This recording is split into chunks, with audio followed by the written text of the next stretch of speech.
আসসালামু আলাইকুম everyone, welcome back to my new another blog. আশা করি সবাই ভালো আছেন, আমিও ভালো আছি। চলে আসলাম আজকে একটি নতুন ব্লগ নিয়ে আপনাদের মাঝে। আর আজকে টাইমটা হচ্ছে বিকাল, মানে আমি ঘুম থেকে উঠে শুরু করেছি।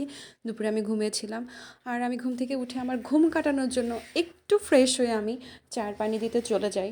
আর আজকের ব্লগে আমার থাকবে আমার বিকালে আমি কী কী করলাম বাসায়, সেটাই আমি আপনাদেরকে দেখাবো। আর আপনারা বুঝতে পারছেন, ঘুম থেকে উঠে আমার চা না খেলে মাথা ঠিক থাকে না। মানে যারা আমার ব্লগগুলো দেখেন তারা অবশ্যই জানেন আমার মতো কে কে ঘুম থেকে উঠে আগে চা খেতে হবে। তারা কমেন্ট সেকশনে জানাবেন, মানে কে কে চা পাগল আমার মতো। ব্যাস আমি কিচেনে চলে গেলাম। এই যে চাটা প্রসেসিং করতে হবে, এই জন্য হাঁড়িটাকে একটু ধুয়ে নিব, দেন আমি বসাবো পানিতে। সরি, পানিতে বসাবো না, গ্যাসের চুলায় বসাবো। যাই হোক, আপনারা হয়তো নোটিস করবেন ব্যাপারটা। এই যে আমি হাঁড়িটা একটু ক্লিন করে নিলাম, মানে আগে ক্লিন ছিল, আমি আরেকটু ক্লিন করে নিলাম।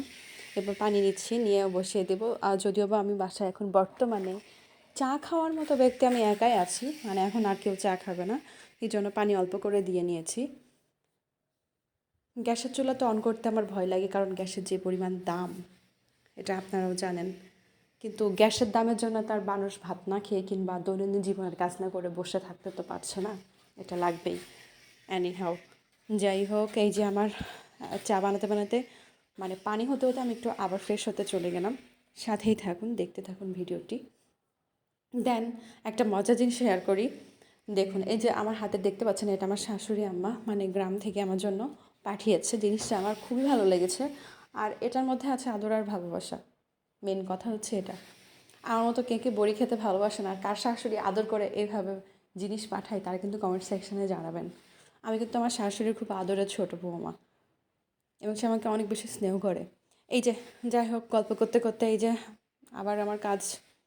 আজকে বাসায় আমার এত পরিমাণে কাজ যে বিকালের রুটিনটা আমি আপনাদের সাথে শেয়ার করতেছি, শুধু কাজ আর কাজ। কাজ ছাড়া কিছুই দেখতে পাবেন না আজকে। এই যে আটার প্যাকেটটা দেখালাম না, ওটা দিয়ে আমার আজকে রুটি মেক করতে হবে বাসায় বসে। মানে আমি একদম ফ্রিজিং করে রাখার জন্য রুটি মেক করে রাখি। এরপরে হাঁটতে শুরু করলাম একটু পানিটা হতে হতে। আমার একটু ব্যালকনিতে গেলাম, সরি জানালাতে গেলাম, ব্যালকনিও বলতে পারেন। আমার বাসা নিচের ফ্লোরে হওয়ার কারণে সবই এরকম গ্রিল করা। যাই হোক, আমার বাইরে দেখতে খুবই ভালো লাগে বিকালের পরিবেশটা। আমাদের এখানে লোকজন খুব কম বসবাস করে, তবে এখন এত পরিমাণে বিল্ডিং হচ্ছে, এই কাজের যে সাউন্ড, এই সাউন্ডের জন্য আমার মাথা পেন করে। আর যখন কাজ থাকে না, তখন কিন্তু বেশ ভালোই লাগে, মানে নিরিবিলি, আমার খুব ভালো লাগে জায়গাটা।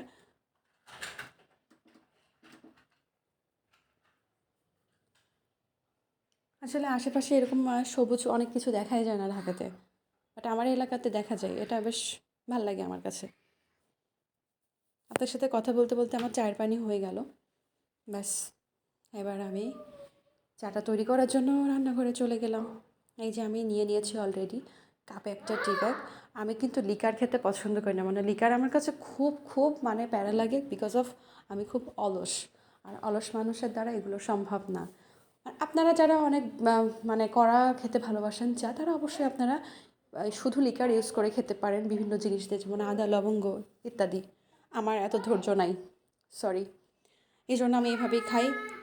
আমার মতো কে কে টি ব্যাগদের শর্টকাটে চা খেতে পছন্দ করেন, অবশ্যই কমেন্ট সেকশনে জানাবেন। কে কে আমার মতো অলস আছেন, সেটাও আমাকে জানাবেন।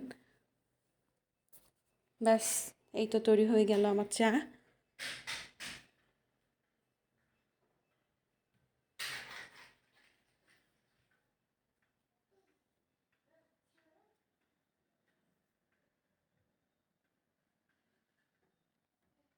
এইবার আমি চিনি দিয়ে নিচ্ছি। আমি চিনি সেরকম খেতে পছন্দ করি না, তারপরে একটু না দিলে আবার খেতে পারি না।